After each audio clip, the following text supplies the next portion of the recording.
For over 60 years, the ARC Alliance has been in your community, providing support and services for families and individuals with special needs. From birth through life, the ARC Alliance team of experts and specialists are here to find solutions to your needs. For years, we felt alone as we take care of our son. The ARC Alliance support team brings compassion and understanding to our family and provides hands-on solutions. The ARC Alliance, we're here to help you today. For more information, call 610-265-4700 or visit thearcalliance.org.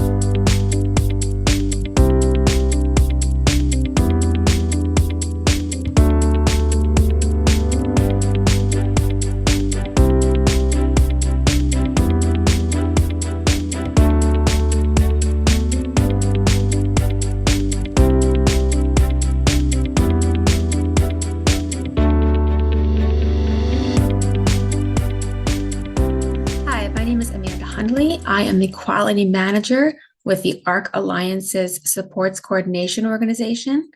And today I am joined by Diana Fishlock. She is the PA ABLE Outreach Specialist with the PA Treasury Department. Thank you so much, Amanda. I'm so pleased to be here. My name is Diana Fishlock, as Amanda said, and I am the Outreach Specialist for the State Treasury Department's Bureau of Consumer Programs. I'm very pleased to be here, and I hope that this is helpful to everybody.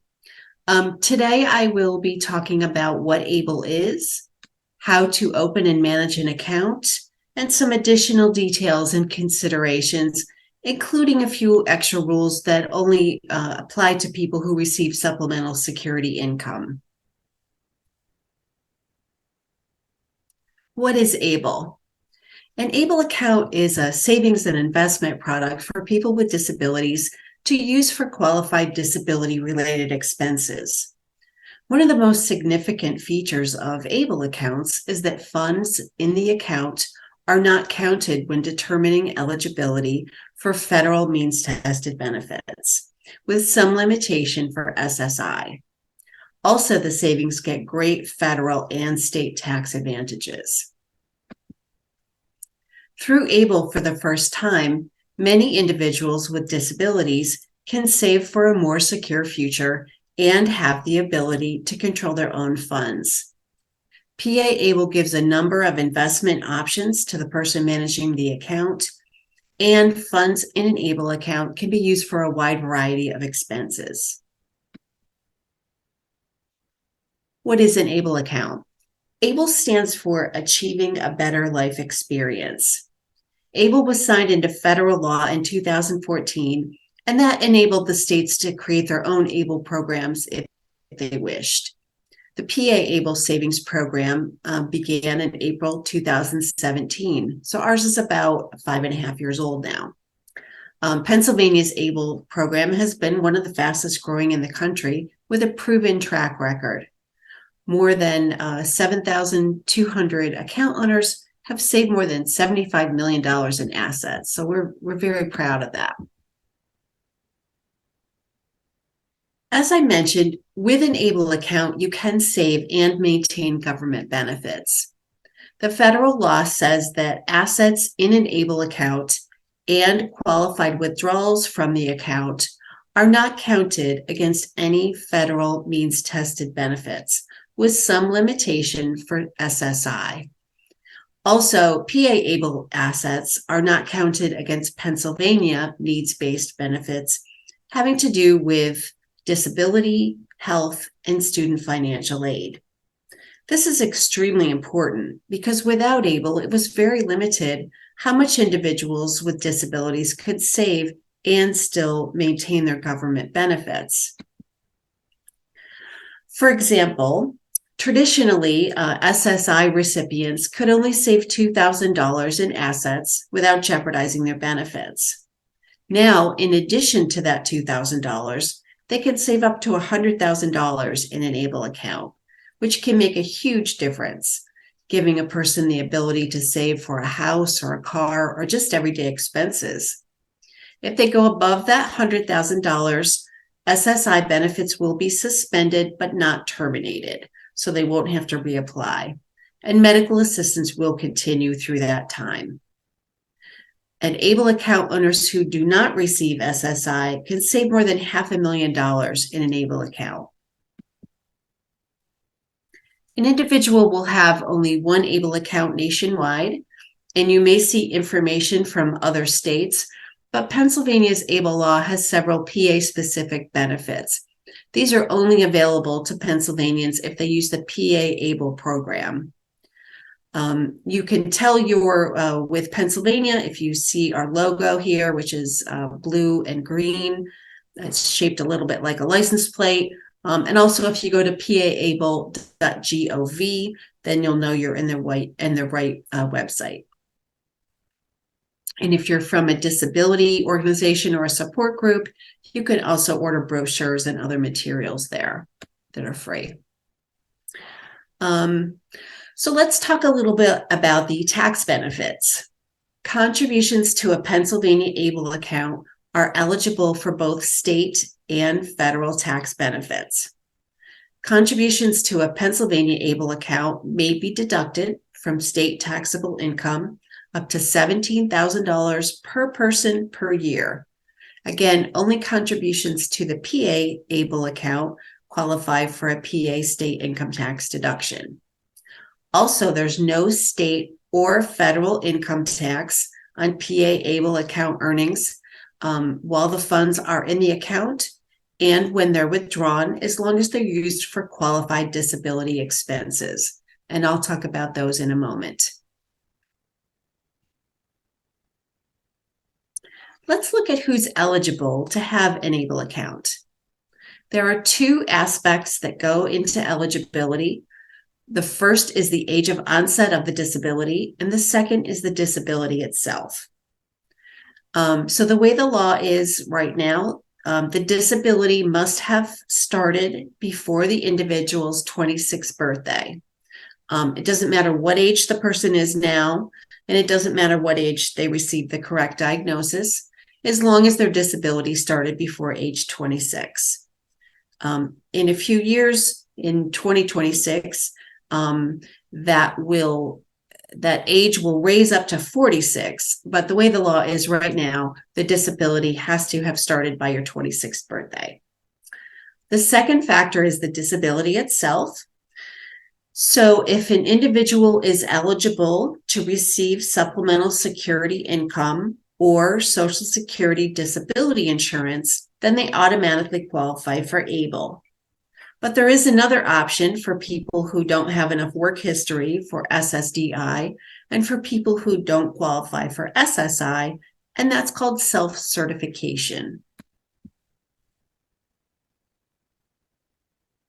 With self-certification, in addition to the onset being by age 26, the person must have a written disability-related diagnosis from a physician who meets Social Security Administration criteria, saying that the person has a physical or mental impairment that results in marked and severe functional limitation and is expected to last for at least 12 months.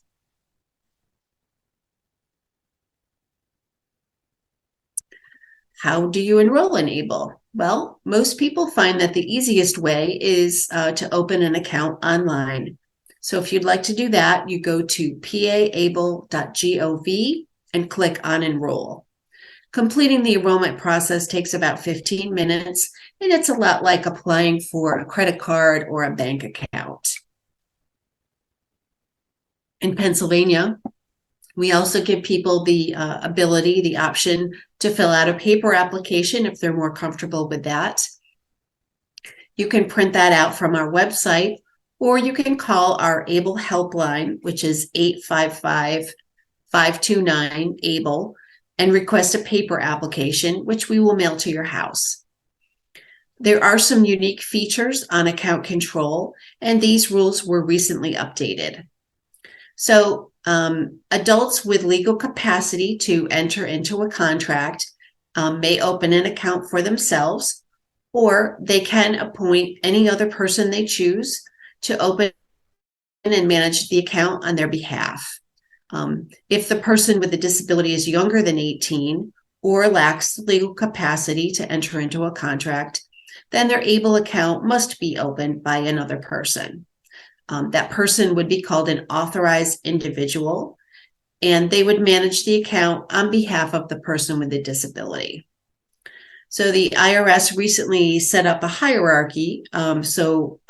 Federal regulations limit who can be an authorized individual to these types of people, and in this order: a person with power of attorney, a legal guardian, a spouse, a parent, a sibling, a grandparent, or a Social Security Administration representative payee.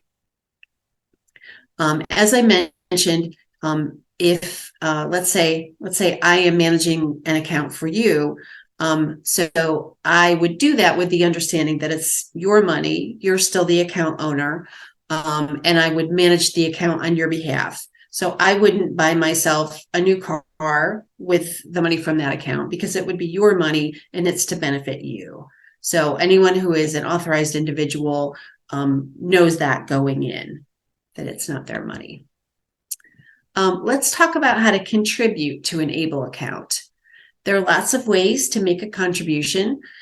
You can use a good old-fashioned paper check. You can use a money order. You can use an electronic fund transfer. There's lots of flexibility. An account owner or family member can put money in occasionally, or they can have money put into a PA ABLE account regularly from a paycheck or from an existing bank account. If you receive SSI or SSDI monthly benefits, you can direct those right into your ABLE account as a direct deposit. The only people who can't do that are people with a representative payee. We do ask that each contribution be at least $25, and the federal law limits the amount that can be contributed this year to $17,000 in 2023. That limit is there no matter how many people are contributing. So let's say I was the only person putting money into my ABLE account, I would be allowed to put in up to $17,000 this year. But if let's say 20 people were contributing to my ABLE account, those 20 people as a whole could put in $17,000, not each of them. Another way that people can contribute to an ABLE account is to roll over a 529 college and career savings account into an ABLE account, and people can do that with no tax implications. People also can use YouGift, which is a free online service, a little bit like PayPal.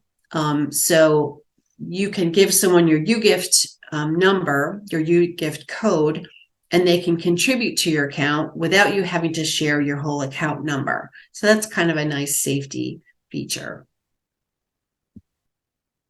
I do want to say too that contributions to an ABLE account are considered completed gifts. So under the old system, if someone didn't have an ABLE account, let's say I had a bank account, if I was receiving SSI and someone put money right into my bank account, that could decrease my SSI benefits.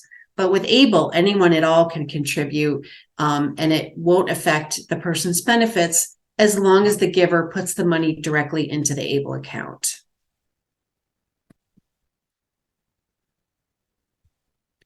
The Able to Work Act adds some wonderful flexibility for some account owners who are working, allowing them to contribute more than the annual contribution limit of $17,000. Also, the Able to Work Act adds some wonderful flexibility for some account owners who are working, allowing them to contribute more than that $17,000 limit that we spoke about a moment ago. So the way it works is if an account owner is working and has not made a contribution during this tax year to a defined contribution plan like a 401k, an annuity contract, or a deferred compensation plan, then they can contribute more than that annual limit. The amount extra that they can put in is whichever of these is less, either the federal poverty level for the prior year or the amount that they earn. So the most that a person could put into an ABLE account in 2023, if they met the Able to Work Act criteria, would be $30,590. So when you open an ABLE account in Pennsylvania, you have 7 investment options. 6 are called asset allocation options, and they're shown on this slide. And then the 7th one is a checking account, which I'll talk about on the next slide. So you can direct your investment to just one of these or any combination up to all 7 if you want. So on this slide, we can see the asset allocations, and they're all a mix of stocks and bonds and cash. They range from aggressive to conservative. These have an asset-based fee of less than 1%. They're nice and low, and we were recently able to lower that fee. It's shown as an annual percentage, but it's taken out from the account returns daily. So those range now from 0.3 to 0.34% annually. You can find out more about these in our frequently asked questions page on our website, including each account's strategy, objectives, and performance over time. Now let's take a look at the checking account. PA Able Checking is offered by Fifth Third Bank, NA, but account owners enroll in Able Checking via our website or a paper application, just like they would with the other investment options. The checking account is FDIC insured, and it comes with a free debit card. Using your card at ATMs is free if you go to a network, an in-network machine, or if you use an out-of-network machine, then it costs $2.75. You can take up to $800 per day from an ATM, or if you use your card at a store, you can spend up to $5,000 per day. You can have those amounts lowered if you like by calling Fifth Third Bank. You also can order checks if you like.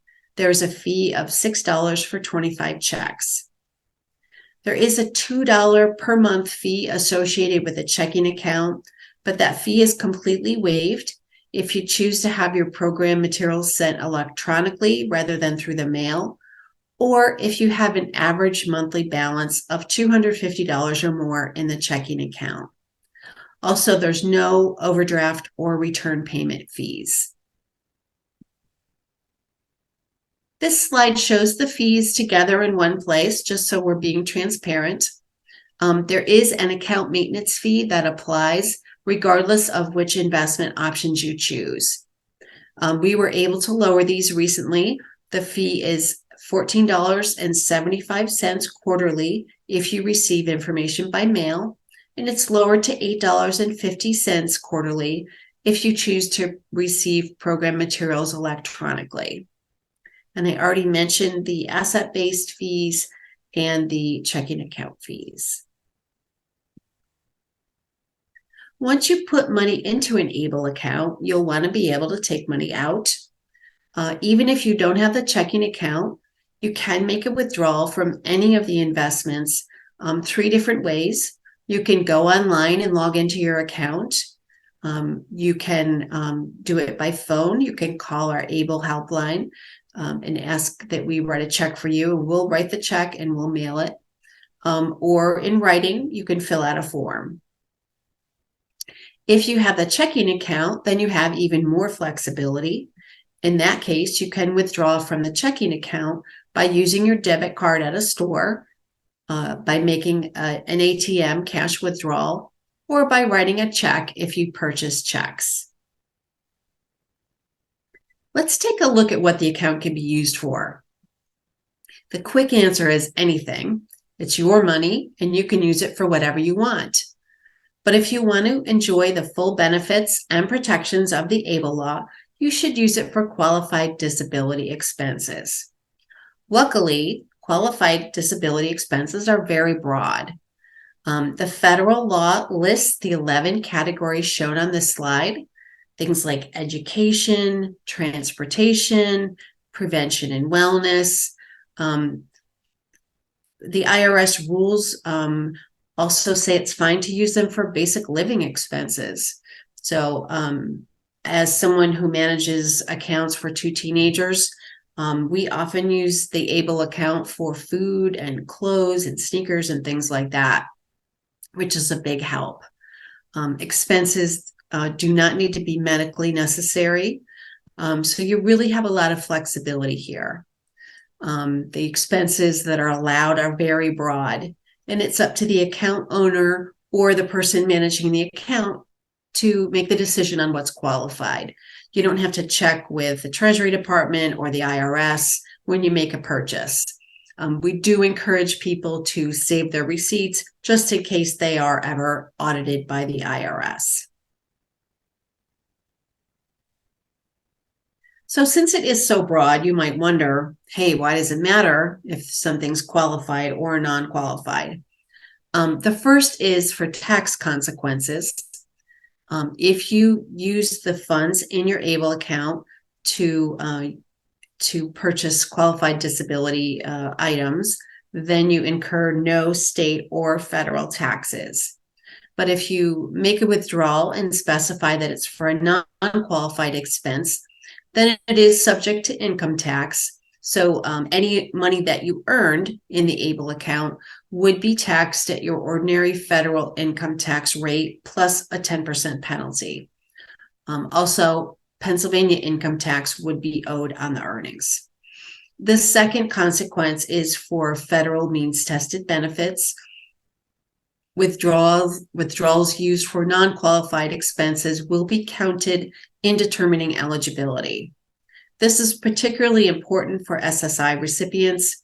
If they make a non-qualified expense, non-qualified withdrawal, and they don't use the money in the same month that they withdraw it, it can affect SSI benefits.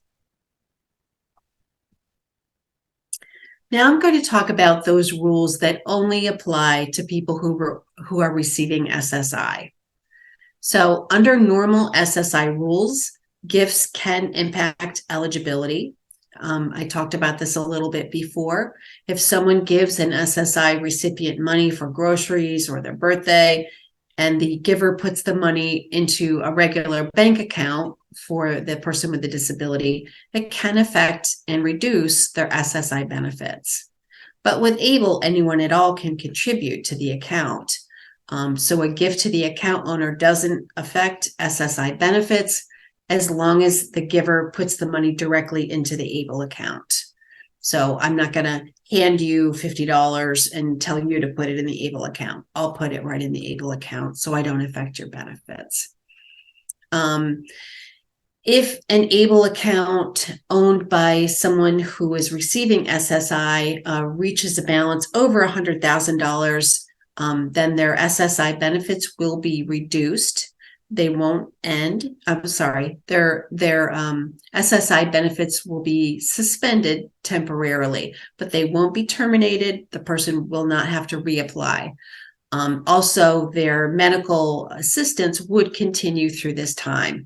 So they would be able to continue to see the doctor and receive their medications while they're spending down their ABLE account to get it under $100,000. Another important detail for people receiving SSI, another rule that only applies to those individuals, housing is considered a qualified disability expense. However, for people on SSI, they need to pay close attention to timing. If they use the money in the same calendar month that they take it out to pay rent, for example, it won't affect their SSI benefits. So let's say my rent was due May 1st. I would take my money out of my ABLE account in April, and I would pay my landlord in April. I wouldn't take it out in April and carry it over into the next month, into May, because that could decrease my benefits. And for SSI purposes, housing expenses are broader than you might think. They're broader than just rent or mortgage. They also include things like heating, fuel, sewer fees, and even garbage removal.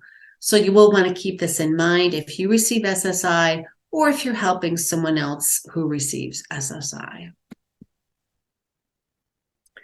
This slide talks about what happens when an account owner dies. After an account owner passes away, all outstanding disability expenses can be paid by the family using the ABLE account. So that includes all medical bills, any burial expenses or legal fees. All those things can be paid out of the ABLE account. Pennsylvania does not make a claim against a person's ABLE account while that person is alive, but after the person dies, the Pennsylvania Department of Human Services can make a claim, and they would do this regardless of whether or not someone had an ABLE account. The rules are the same. Pennsylvania is more generous than many states because Pennsylvania limits claims to only funds spent after the person turned 55 years old. So let's take an example of someone who started receiving benefits when they were in kindergarten. If that person lived to be, say, 53 years old, the state wouldn't make a claim against their estate once they pass away, even though the person was receiving disability benefits all those years. But let's say that same person lived to be age 60, the state could make a claim against their estate after they die, but only for funds spent after their 55th birthday and only for funds spent on nursing facility services, home and community-based services, and hospital and prescription drug services. That whole process would be delayed if the person with the disability was survived by a spouse, a child under 21, or a child of any age if that child had a disability. Now I'm going to show you a little bit about our website. We have an outreach page, which you can reach from the resources tab on our homepage. And the outreach page is a great place to find all sorts of things. You can request free ABLE materials or webinars for your staff or your support group. You can find messages and graphics for your newsletter or social media. You can print out forms for payroll deductions. There's all sorts of great stuff there. So that is our basic overview for today. We do give ABLE webinars regularly. You can visit our website, paable.gov, and click on webinars, and you can sign up and listen again if you prefer. We also encourage you to reach out if you have any questions. You can call our ABLE helpline at 855-529-2253, or you can send us an email at info@paable.gov. So thank you very much. I really appreciate this opportunity. And if there's anything we can do for you, please let us know. Thank you.